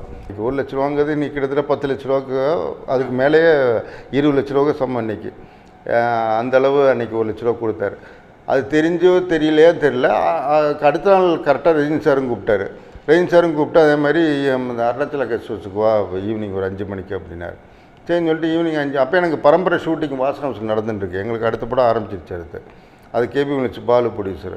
அப்புறம் இப்போ வாசன ஹவுஸ்லேருந்து 5 மணிக்கு டிவி ஷூட்டில் வந்து இவர்கிட்ட ரஜினி சாரை போய் பார்த்தோன்னா அவரும் ஒரு கவர் கொடுத்தாரு. இப்போ என்ன சார் நான் இப்போ இப்படிலாம் நடிகர்லாம் பணம்லாம் வாங்க மாட்டேன் சார், இது வரைக்கும் லைஃப்பில் வாங்கினதே இல்லை அதெல்லாம் அப்படின்னு. என்ன நடிகராக பார்க்குறீங்களா அப்படி இப்படின்ட்டார். நான் வந்து இதில் ஒரு பார்ட்னர் தானே. இப்போ முத்து படத்தில் ஏதோ 60-40 ஏதோ அவங்களுக்குள்ள ஏதோ டைம்ஸ் நான் பார்ட்னர், நானும் ஒரு ப்ரொடியூசர் தான், நீ ஒன்றும் அதை பற்றிலாம் கவலைப்படாது வச்சுக்கொண்டு கம்பல் பண்ணி ஒரு கவர் கொடுத்தார். அப்புறம் அந்த கவரை வந்து வெளில வந்து பிரித்து பார்த்தா அதுலேயும் 1 லட்ச ரூபா ரஜினி சாரும் கொடுத்துருந்தார். அது எது உண்மையாக ஒர்க் பண்ணோன்னா அதில் எந்தவித மாற்று கருத்தும் இருக்காதுங்கிற மாதிரி அந்த படம் பெரிய ஹிட் ஆகிடுச்சு. நான் எனக்கு தெரிஞ்ச கத்துக்குட்டிகள் 2-3 அசிஸ்டண்ட்டை வச்சு தான் அந்த படமே ஒர்க் பண்ணேன். கூட்டம் நிறைய அந்த படத்தில். இப்போ இதில் மேல்கோட்டையில் எடுக்கும்போது இப்போ முத்து படத்தில் வந்து டெய்லி 500 பேர் 600 பேர்னு கூட்டம் இருக்கும். அப்போ இந்த 500 பேர் 600 பேர் கரெக்டாக கூட்டின்னு வந்திருக்காங்களா இல்லையாங்கிறது எனக்கு ஒரு பெரிய டவுட்டு. ஏன்னா ஒரு ஆளுக்கு வந்து அன்றைக்கி வந்து நம்ம 80 ரூபா ப்ளஸ்ஸு சாப்பாடு, மத்தியான சாப்பாடு, காலைல டிஃபன் கொடுப்போம், லாரியில் ஏற்றின்னு வருவோம். அப்போ இந்த லாரி காசு இந்த ஆளுங்கள்லாம் ஒரு 600 பேர் இன்றைக்கி சொல்கிறோன்னா 600 பேர் கரெக்டாக வந்திருக்கான்னு நம்ம எப்படி கண்டுபிடிக்கிறது? நான் என்ன பண்ணுவேன், ஈவினிங் ஆச்சுன்னா ஒரு ஒரு வாய்க்கா மாதிரி பெரிய இது இருக்கும் இல்லையா, வாய்க்காவில் இந்த பக்கம் 600 பேர் நிப்பாட்டிடுவேன். நீ கூட்டின்னு வந்த 600 பேர் இந்த பக்கம் நிப்பாட்ட சொல்லிட்டு அசிஸ்டன்ட் டைரக்டரை எனக்கு ஹெல்ப்புக்கு வச்சுக்கிட்டு ஒவ்வொருத்தரையாக திறந்து விடுனுவேன். ஏன்னா இந்த வாக்கியா தாண்டி இவன் வர்றதுக்குள்ளே நான் எண்ணி முடிச்சுடுவேன். ஏன்னா நம்ம 600 பேர் பேசி நமக்கு ஞாபகம் இருக்காது. அதனால் ஒவ்வொருத்தரையும் இந்த பக்கம் விட்டு விட்டு எண்ணி அனுப்புவேன். இப்படி எண்ணி அனுப்புறதில்ல எப்படி பார்த்தாலும் குறைஞ்ச 100லேருந்து 140 பேர் அவன் நம்மளை ஏமாற்றிருப்பான். அப்போ இன்ட்டு 80 ரூபா இல்லை 120 ரூபா, ஒரு ஆளுக்கு 130 ரூபா வருதுன்னு வச்சுங்களேன், சாப்பாடு இந்த லாரி எல்லாம் சேர்த்தா. அப்போ அது வந்து ப்ரொடியூசருக்கு பெரிய லாபம். இது ரெயின் சாருக்கு தெரிஞ்சிருக்கும். இது மாதிரி நிறைய மேட்ரு அந்த ப்ரொடக்ஷன் சைடாகட்டும், எங்கே ஒரு சில்லறத்தனமாக எங்கே நடந்தாலும் ஈஸியாக கண்டுபிடிச்சிருவேன். நம்ம அடிமட்டத்துலேருந்து வந்ததுனால டக்குன்னு எங்கே பிரச்சனை இருந்தாலும் ப்ரொடக்ஷனை பொறுத்தவரை அந்த கையில் வச்சுருப்பேன் க்ளீனாக. அது மாதிரி இந்த காலைல எழுந்திரிச்சா என்ன, ஒரு நாளைக்கு திடீர்னு எல்லா ஜூனியர் ஆர்டிஸ்டும் கூப்பிட்டு கையில் சீல் குத்தி விடுவேன். சாயங்காலத்துக்கு அந்த சீல் அழியாமையே வச்சுட்டு இருப்பாங்க. அது இந்த லோக்கல் மைசூர் ஜூனியர் ஆர்டிஸ்ட் தானே, அவங்களுக்கு ஏதோ பெரிய சாயங்காலம் காட்டினா தான் அந்த 80 ரூபா கொடுப்பாங்க. அப்படி ஒரு நாளைக்கு சீல் குத்துவேன், ஒரு நாளைக்கு வந்து இங்கே குத்தி விடுவேன், ஒரு நாள் இப்படி மாற்றி மாற்றி குத்துவேன். இல்லாட்டி இவங்க சீல் எடுத்துகிட்டு வந்து இப்போ இவங்களே குத்திடுவான்ட்டு சீலையும் மாற்றிக்கினே இருப்பேன். இப்போல்லாம் பணம்லாம் ரஜினி சாருக்கு பயங்கர காமெடியாக இருக்கும். இதெல்லாம் பார்த்து எப்படி ப்ரொடியூசர் பணம் சேவ் பண்ணுறான் அப்படிங்கிறதில்ல. இதுமாதிரி நிறைய ப்ரொடக்ஷனில் ஆகட்டு ஜூனியர் இப்போ லோக்கலில் ஷூட்டிங் நடந்தாலே ஏவிஎம்லேயே ஃப்ளோருக்கு வெளியில் உட்காந்துருப்பேன். அந்த ஃப்ளோருக்கு வெளியில் அந்த ஒரு ஆள் உட்காந்துருப்பான்ல, முந்தியெல்லாம் உள்ளே யார் போகிறதுன்னு கேட்க, அவனை தள்ளி விட்டு சேர் போட்டு நான் தான் உட்காந்துருப்பேன். ஜூனியர்ஸ் கரெக்டாக 8:55 உள்ளே போகிறவனுக்கு தான் பேட்டா, மிச்சம் உள்ளனா அப்படியே வீட்டுக்கு அனுப்பிடுவேன். இன்றைக்கி ஒரு 100 பேர் ஒரு கல்யாண சீன் எடுக்கிறோம் ஏவிஎம்குள்ளே அப்படின்னா அப்படியே உட்கார வச்சு அங்கேயே வச்சு அனுப்பிடுவேன். அதனால் ஜூனியர் ஆர்டிஸ்ட் கொண்டு பயப்படுவாங்க. தேனப்ப மேனேஜர்னால் கரெக்டாக 8:30க்கெல்லாம் டிஃபன் சாப்பிட்டு உள்ளே போயிடணுங்கிறதுல. அது மாதிரி நிறைய சில்லற மேட்டர்களில் அப்படி ஈர்த்திருப்பாருன்னு நினைக்கிறேன். அதனால் அப்பப்போ கூப்பிட்டு நக்கல் பண்ணி கிண்டல் பண்ணின்னு இருப்பார். நான் எப்படி நிற்பேன், எப்படி ஃபோன் பேசுவேன், எல்லாம் நடிச்சே காட்டுவார். பரம்பரை ஷூட்டிங் நடந்துட்டு இருக்கும்போது பிரபு சார் எப்போ பார்த்தாலும் செட்டியார் உனக்கு இருக்க திறமைக்கு உன்னை ப்ரொடியூசர் ஆக்கி ஆகணும், நீ வந்து ப்ரொடியூசர் ஆகணும். பிரபு சார் வந்து எப்போ பார்த்தாலும் நான் நகரத்தார் செட்டியார்னால, செட்டியார் நீ எப்போ உன்னை ப்ரொடியூசர் ஆக்க வேண்டிய என் கடமை, நான் உனக்கு டேட்டு தரேன், நீ ப்ரொடியூசர் ஆயிரு, உங்கள் டேரக்டர் டேட்டு வாங்க அப்படின்னாரு. இப்படி சொல்லி ஏற்றி விட்டு நானும் தனியாக இருக்கும்போது நம்மளும் ப்ரொடியூசரா அப்படிங்கலாம் கனவெல்லாம் கண்டு இப்படி இருந்துருந்தேன். அப்போ டைரக்டர் ஒரு நாள் கேட்கும்போது, சரிடா நான் உனக்காக டேட்டு கொடுக்குறேன், அக்டோபர் நவம்பர் டிசம்பர் கொடுத்துட்றேன், நீ ப்ரொஃபஸர்கிட்ட டேட்டு வாங்கிட்டு வா, படம் பண்ணிடுறேன் அப்படின்னாரு. அப்படிங்கிற நம்பிக்கையில் சரி ஓகேன்ட்டு இப்போ ப்ரொஃபஸர்கிட்ட போய் கேட்டுனே இருக்கேன். இன்றைக்கி சொல்கிறேன் நாளைக்கு சொல்ல இழுத்துக்கினே இருந்தார். அதுக்கப்புறம் ராம்குமாரை போய் பாருனார். அப்புறம் டெய்லி சிவாஜி ப்ரொடக்ஷன் வாசலில் போய் நிற்கிறது. அப்புறம் ராம்குமார் இன்றைக்கி வா நாளைக்கு வா இப்படி இழுத்துக்கினே இருந்தார். அதுக்கப்புறம் ஒரு நாள் வந்து ஜெமினிலா ஓனர் ரவிசங்கர் பிரசாத் இப்போ இறந்துட்டார். அவர் வந்து எனக்கு ரொம்ப ஒரு காட்ஃபாதர் மாதிரி. அவர் வந்து இப்போ ஏன்னா கிட்டத்தட்ட 30-40 படம் அவுட்டோர் இன்ட்டு பண்ணியிருப்போம். எல்லாமே ஆனந்த் சர்வீஸ், எல்லாமே ஜெமினிலா.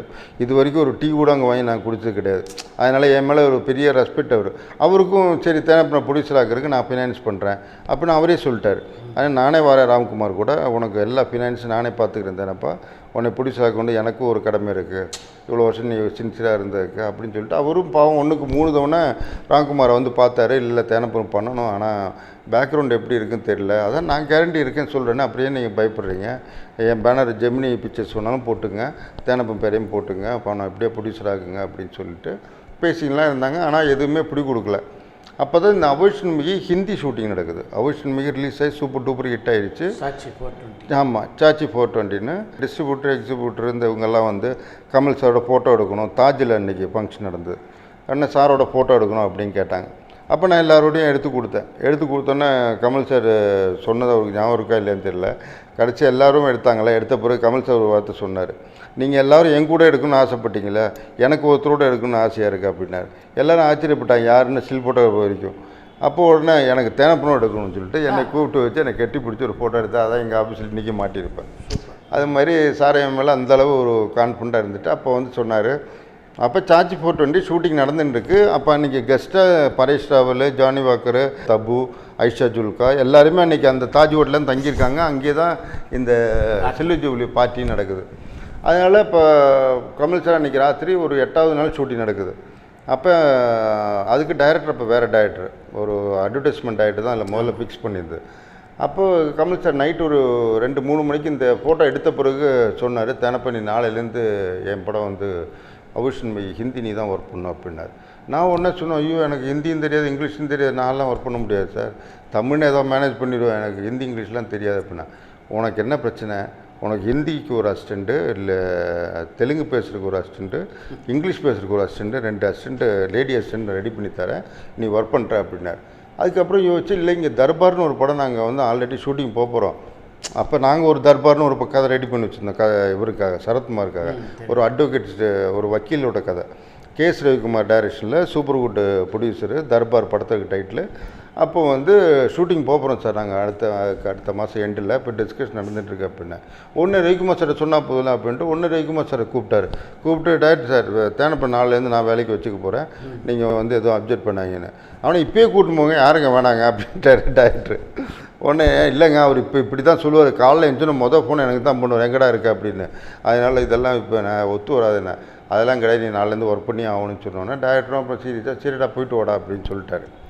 அப்புறம் நம்ப மாட்டேங்க, எங்கள் மேனேஜ் யூனியனுக்குள்ளே ஒரு அண்டர்ஸ்டாண்டிங் இருக்குது. இன்னொரு மேனேஜர் ஒர்க் பண்ண படம் என்ன தான் இருந்தாலும் நைட் 2 மணிக்கு கமல் சார் சொன்ன உடனே நான், அதுவும் ராஜ்கமல் ஃபிலிம் இன்டர்நேஷ்னல், அது நம்பர் 1 கம்பெனி, அந்த மணிரத்னம் கவிதாலயா மாதிரி ஒரு பெரிய கம்பெனியில் என்ன தான் இருந்தாலும் என்னை மாதிரி ஒரு 2 மேனேஜர் அங்கே ஒர்க் பண்ணிட்டு இருக்காங்க. யார் மோகன் மணிரத்னத்தோட மேனேஜர் ஒர்க் பண்ணுறாரு, இன்னொருத்தர் சுதாகர்னு ஒருத்தர், 2 பேரும் அந்த கம்பெனியில் ஒர்க் பண்ணிட்டு இருக்காங்க. அப்போ இவங்களை தூக்கிட்டே என்னை வைக்க போகிறாரு. அப்போ நம்ம என்ன தான் இருந்தாலும் நாளைக்கு நம்ம மேனேஜர்ஸ்குள்ளே ஃபேஸ் டு ஃபேஸ் பார்த்தானுமே, இது சாருக்கு இதெல்லாம் தெரியாது.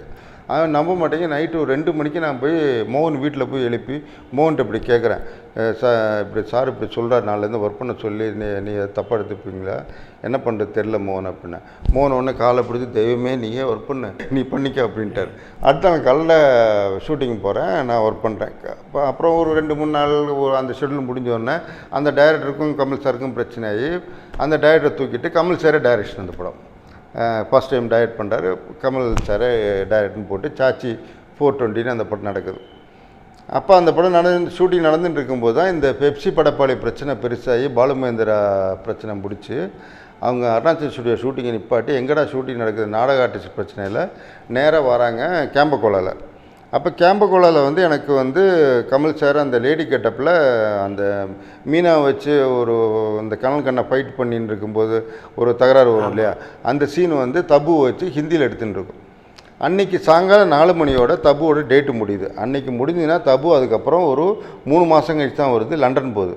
இவங்க பிரச்சனை பண்ணுறது வந்து 12:30-1 மணிக்கு வந்து பெப்சிலேருந்து ஆளுங்க ஜூனியர் ஆர்டிஸ்ட்டு அது இதுன்னு ஏகப்பட்ட சைக்கிளில் பைக்கில் அதில் இதுன்னு கேம்புக்குள்ளே சுற்றியும் வெளில ஆள் நிற்கிறாங்க. நாங்கள் தான் இங்கே லேடி கெட்டப்னால ஃபுல் செக்யூரிட்டியோட உள்ள ஷூட்டிங்கு மார்க்கெட் செட்டு போட்டு நடந்துட்டுருக்கு. நான் வெளில வந்தோடனே இவர்கிட்ட பெப்சி விஜயன்ட்ட சொன்னேன், எக்காரணம் கொண்டு ராஜ்கமல் ஃபிலிம் இன்டர்நேஷ்னல் எந்த வித தப்பும் கிடையாது, ஆஸ் எ மேனேஜராக நான் தான் நாடக நடிகரை போட்டேன், வேணால் என்னோட யூனியன் கார்டு வேணால் நான் கொடுத்து சரண்டர் பண்ணி என் மேலே என்ன நீங்கள் ஃபைன் பண்ணாலும் போட்டுங்க, நான் உங்கள் காலில் கூட விழுகிறேன், தயவு பண்ணி ஷூட்டிங் நிப்பாட்டிடாதீங்க, இன்றைக்கி கூட அந்த தபுக்கு ஒர்க்கு முடிஞ்சுன்னா படத்துலேயே முடிஞ்சிடும், இது விட்டால் அப்புறம் தபு விட்டால் நாங்கள் செட்டு வெயிட்டிங் ஆயிரும், லேடி கேட்டப்போ ஒரு அமெரிக்காவிலேருந்து மேக்கப் மேன் வந்திருக்காரு, எல்லாமே சிக்கலாயிரும், மொத்த ஷெடியூலே இடிச்சிடும், அதனால் தயவு பண்ணி விட்டுருங்க மாஸ்டர் அப்படின்னு சொல்லி பெப்சி விஜயன் காலில் விழுந்து அதெல்லாம் பண்ணி என் யூனியன் கார்டு அவர்கிட்ட கொடுத்து என் மேலே என்ன ஆக்ஷன் எடுங்க, கமல் சாருக்கும் இதுக்கு சம்மந்தமே இல்லை, உண்மையாக நான் ஒரு நாடக நடிகரை பண்ணியிருக்கோம், அது வேணால் நாளையிலேருந்து தவிர்த்துறேன், அதை நான் கரெக்ட் பண்ணிக்கிறேன், நாளை ஷூட்டிலேருந்து இருக்காது அப்படின்னோன்னா அவங்களும் ஒரு வழியாக மனசாரிக்கு சரின்னு சொல்லி விட்டுட்டு போயிட்டாங்க. அவங்க எதுவும் டிஸ்டர்ப் பண்ணலாம், நீ ஷூட்டிங் முடிஞ்சு நல்லபடியாக தபுவும் அனுப்பியாச்சு, படமும். இந்த மேட்ரு ஒரு 2-3 நாள் கழித்து கமல் சாருக்கு மேட்ரு எப்படி தெரிய வந்திருக்கு. வந்த உடனே யாரோ கேமராமேனோ சர்க்கிள் யாரோ சொல்லியிருக்காங்க. சொன்ன உடனே சார் வந்து அதுக்கப்புறம் ரொம்ப சூப்பராக பண்ணிங்க தனப்பா அப்படின்னு ஒரு வார்த்தை சொன்னார். ரொம்ப சந்தோஷமாக அது. சரி, அதுக்கப்புறம் மத்தியானம் ஒரு 3-4 மணிக்கு சார், அப்போல்லாம் அந்த கேரவனுக்கு பதிலாக நாங்கள் வந்து ஒரு 4 ரூம் ஒன்று ரெடி பண்ணி அதை வந்து எங்கே போனாலும் ஒரு 2 கார்பெண்டர் ஒரு அசிஸ்டண்ட்டை வச்சு டக்குன்னு லாக் பண்ணி விட்டு பின்னாடி ஏசி அந்த இந்த ஏசி வச்சு விண்டோ ஏசி வச்சு போட்டு விட்டு அதுக்கு தனியாக ஜென்ரேட்டர் போட்டு கேரவன் மாதிரி யூஸ் பண்ணிக்கிருப்போம். அப்போ அந்த ரூமில் இருந்தார். சரின்னு சொல்லிட்டு நான் தட்டிட்டு உள்ளே போனேன். ஏதோ புக் ஏதோ படிச்சுக்கிருந்தேன். அப்போ நான் சார்கிட்ட போய் கேட்டலாம், அந்த பிரபு சார் ஒரு ஃபேமிலி ஃப்ரெண்ட் இல்லை, நமக்கு டேட்டு கொடுப்பாரா கொடுக்க மாட்டார், ஒரு வார்த்தை தெரிஞ்ச டயட் வர கேட்டுக்கினே இருக்கார், அக்டோபர் நவம்பர் டிசம்பர் விட்டால் உடனே கிடைக்காதுன்றார். சரி சாருக்கு வந்து கேட்டு பார்ப்பேன்ட்டு கமல் சார்கிட்ட போய் கேட்டேன்.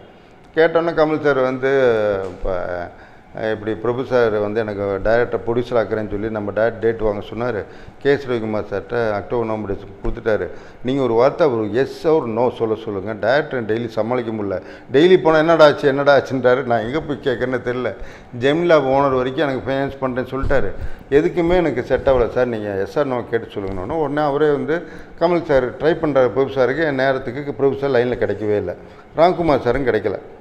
என்ன நினச்சாரோ தெரில. இப்போ அது என்ன கேரக்டர் தானே, இப்போ நானே வேணால் பண்ணி தந்துடுறேன் அப்படின்னாரு. இல்லை சார், நம்ம வந்து பிரபு சார் ஒரு 10 நாள் தான் பிளான் பண்ணியிருக்கோம்.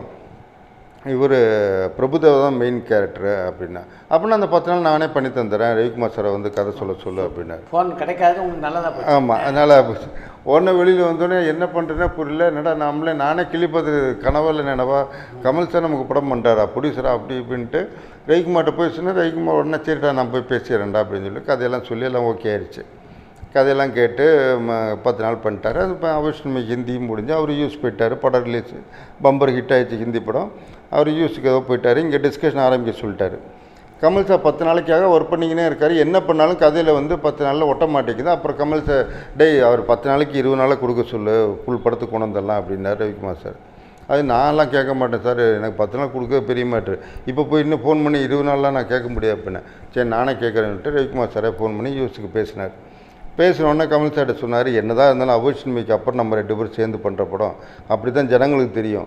ஆனால் நீங்கள் வந்து தேனப்பனுக்கா பண்ணுறது இதெல்லாம் வந்து அவங்களுக்கு தெரியாது. நம்ம காம்பினேஷன் தான் வெளியில் பேர் அடிப்படும், டிஸ்ட்ரிபியூட்டர் ஆகட்டு எல்லோரும் அப்படி தான் பார்ப்பாங்க.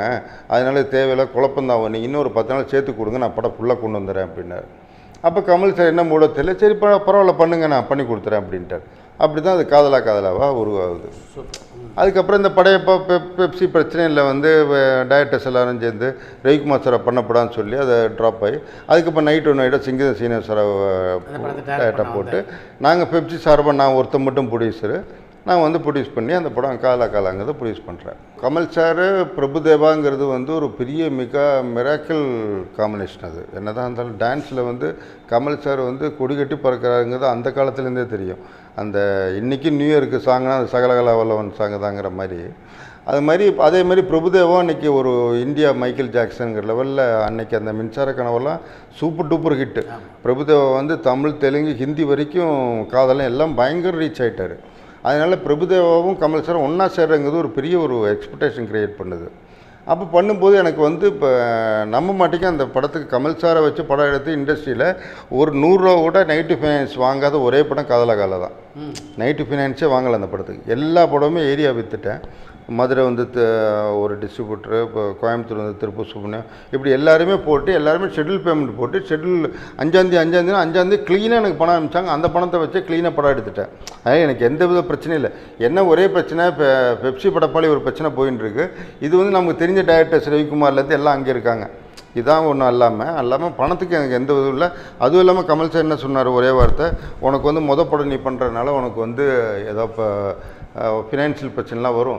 அதனால் ராஜ்கமல் ஃபிலிம் இன்டர்நேஷ்னல் வழங்கும் உன்னோட கம்பெனி பேர் என்னோ நீ வச்சுக்கோ அப்படின்னு சொல்லி தான் ஆரம்பித்தேன். அப்போ எங்கள் அம்மா பேர் சரஸ்வதினால சரஸ்வதி ஃபிலிம்ஸ்னு சொல்லி ஆரம்பித்து காதலாங்கிற படம் ஆரம்பிச்சு. காதலா படத்துடைய தயாரிப்பின் போது பிரச்சனைகள் அப்படின்னு எதையாவது சந்திக்க வேண்டிய சூழ்நிலை தேனப்பனுக்கு ஏற்பட்டதா?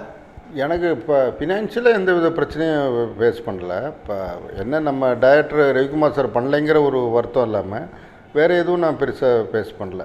என்ன கொஞ்சம் பெப்சி பயங்கர சப்போர்ட் இருக்கிறனால யாருமே ஒரு ஸ்டுடியோக்குள்ளே வந்து கலாட்டாவோ அதெல்லாம் எதுவுமே நடக்கலை.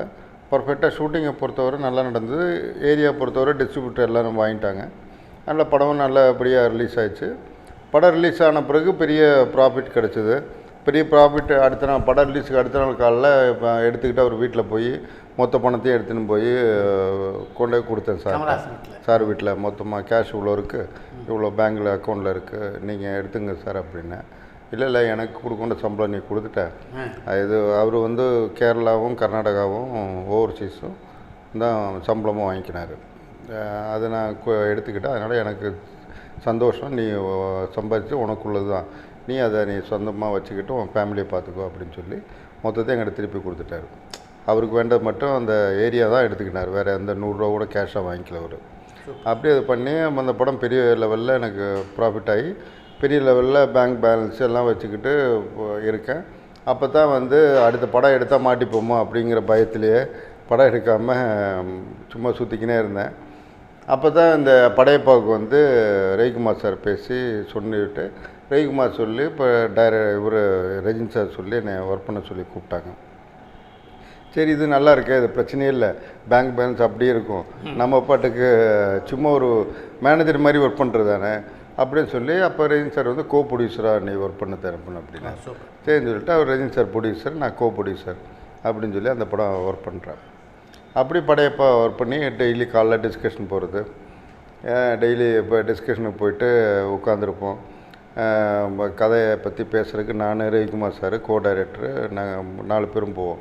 டெய்லி காலைல போயிட்டு ரஜினி சார் வீட்டில் உட்காந்து ரமேஷ் கண்ணா தங்கவேலு 2 பேரும் வந்தாங்க. 2 பேரும் வருவோம். நாங்கள் எல்லோரும் போயிட்டு டெய்லி காலைல ரஜினி சார் வீட்டில் போய் டிஸ்கஷன், அவங்க வீட்டிலேயே காஃபியெல்லாம் அவங்க வீட்டில் போட்டு கொடுப்பேன். மத்தியானம் லஞ்சு சாரோட டைனிங் டேபிளில் தான் உட்காந்து எல்லோரும் சாப்பிடுவோம். அங்கே எல்லாம் வெயிட் இருந்தாங்க அவங்க வீட்டில், வெயிட் இருந்து சாப்பாடெல்லாம் சாப்பிட்டு டெய்லி அப்படியே ஒரு 6 மாதம் டிஸ்கஷன் போச்சு. ஒரு நாள் வந்து அதாவது நெருக்கத்துக்கு வந்துச்சு. இப்போ ரம்யா கிருஷ்ணா, சௌந்தர்யா, மீனா இப்படி நிறைய ஆர்டிஸ்ட்லாம் பேச ஆரம்பிக்கிற டைமில் வந்து ஒரு நாள் வந்து சீக்கிரமாக நான் போயிட்டேன். அப்போ கீழே அந்த அவர் ஆரம்பம் வந்து தேனப்ப மட்டும்தான் வந்திருக்கேன், நான் டைரக்டர் வரல அப்படின்னா அவர் தேனப்ப சார் மேலே வர சொல்லுங்கள் அப்படின்னா சரின்னு சொல்லிட்டு மேலே போனேன். போன உடனே ரஜினி சார் வந்து இப்படி நான் ரம்யகிருஷ்ணன் பேசிக்கிட்டு இருக்கேன், இது இவ்வளோ சம்பளம் அதெல்லாம் பேசிக்கிருந்தேன். இப்படி ஒவ்வொருத்தங்க சம்பளம் இதெல்லாம் பேசிக்கும்போது ரஜினி சார் சொன்னேன், அப்போ உங்களுக்கு இந்த நாகராஜான்னு ஒருத்தர் இருக்கார் அவர் தெரியுமா அப்படின்ட்டு. நல்லா தெரியுமா சார், இந்த அருணாச்சலம் படம் பண்ணார்ல அப்படின்னு. ஆமாம் நீ எதாக இருந்தாலும் அவரை கேட்டுட்டு முடிவு பண்ணீங்க, எங்கிட்ட கேட்கணும் தேவையில்லை அப்படின்னா. எனக்கு வந்து அவரோட ஒர்க் பண்ணுறதுக்கு விருப்பம் இல்லை, நீங்கள் வேணால் அவரை வச்சு படம் பண்ணிங்க, இப்போ ரவிக்குமார் சார் வருவார் சொல்லிவிட்டு நான் கிளம்புறேன். நான் இதே மாதிரி ஒரு அனுபவம் எனக்கு ஏற்கனவே நடந்தது. பிரிமின் நடராஜன் பிஸ்தான்னு ஒரு படம் எடுத்தார். எடுத்துகிட்டு இதே மாதிரி தான் டிஸ்கஷனு, கார்த்திக் எல்லாம் ஃபிக்ஸ் ஆச்சு, நக்மாலாம் ஃபிக்ஸ் ஆச்சு. அதுக்கப்புறம் ஒரு நாள் லிஸ்ட்லாம் எடுத்துகிட்டு போகிறேன், இவ்வளோ டைரக்டர் கேமராமேனுக்கு இவ்வளோ சம்பளம், இது ஷெடியூல் போட்டு இந்த டேட்டில் படத்தை முடிப்போம், மாதம் இவ்வளோ கொடுக்கணும், இந்த மணிவண்ணன் இவங்க ஆர்டிஸ்ட் எல்லாருக்கும் போட்டு ஷெடியூல் போட்டு கொண்டு கொடுத்தேன்னா பிரிமின் நடராஜன் பார்த்துக்கிட்டு அப்படியே ஏற்றப்பில் ராமதர் உட்காந்தார். நான் இது லிஸ்ட்டை பார்த்துட்டு இப்போ நீங்கள் எதை பாருங்க எதுக்கு எடுத்தாலும் எங்கிட்ட கேட்கணும் தேவையில்லை. இப்போ நீங்கள் சொன்ன மாதிரி பிரிமின் நடராஜன் கிட்ட ஏற்கனவே சொன்னார், ராமதுரை கேட்டு எதை வேணால் நீங்கள் கன்ஃபார்ம் பண்ணீங்க அப்படின்னு சொன்னார். அப்படியே நான் சொன்னேன், நீங்கள் அந்த ராமதுரை வச்சே படம் பண்ணீங்க, எனக்கு எந்த வித பிரச்சனையும் கிடையாது, எனக்கு வேலையே வேணாம், உங்கள்கிட்ட வாங்கின அட்வான்ஸ் நான் செலவு பண்ணிட்டேன், நான் எப்போ எனக்கு பணம் வருவா நீ திருப்பி கொடுத்துறேன்னு சொல்லிட்டு பிரிமின் பிஸ்தா படம் வேலை வேணான்னு சொல்லிட்டு போனாள். நேரம் ரவிக்குமார் சார் பக்கத்து ரூமில் இருந்தால் திறந்துட்டு, சார் இந்த கம்பெனி நான் எனக்கு ஒத்து வரும், அது நீங்கள் ஒர்க் பண்ணீங்கன்னு சொல்லிட்டு வேலை வேணான்னு சொல்லிட்டு போயிட்டேன். அப்புறம் ரவிக்குமார் சார் 2 வாரம் என்னை மாற்றி கூப்பிட்டு அப்புறம் பிரிமின் கேரண்டி கொடுத்து யாரும் தலையிட மாட்டேன், நீ மட்டும் தான் ஒர்க் பண்ணணும் அப்படின்னு சொல்லி தான் நான் திருப்பி பிஸ்தா ஒர்க் பண்ணேன். அதே மாதிரி இப்போ நீங்களும் சொல்கிறீங்க, எனக்கு அதை பற்றி எந்த பிரச்சனையும் இல்லை. ஏன்னா இப்போ அவருக்குன்னு தெரிஞ்ச ஒரு ஆளை வைப்பார், எனக்குன்னு ஒரு தெரிஞ்ச ஆளை வைப்பு. இதனால் ப்ரொடக்ஷன் தான் காஸ்ட் ஜாஸ்தி ஆகும்.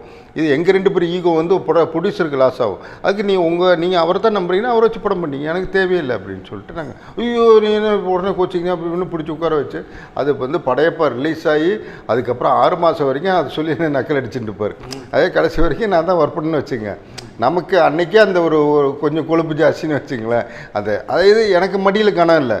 இப்போ என்னை பொறுத்த பிரிமின் நடராஜன் சார்ட்டு நான் என்ன சொன்னேன், சார் நீங்கள் வந்து படத்துக்கு ப்ரொடியூசர், இந்த ஃபேனுக்கே நாங்கள் போன படத்துக்கு வந்து 75 ரூபா வாடகை கொடுத்தோம், நீ ஏன் 100 ரூபா கொடுக்குறேன் என்கிட்ட கேட்பீங்க.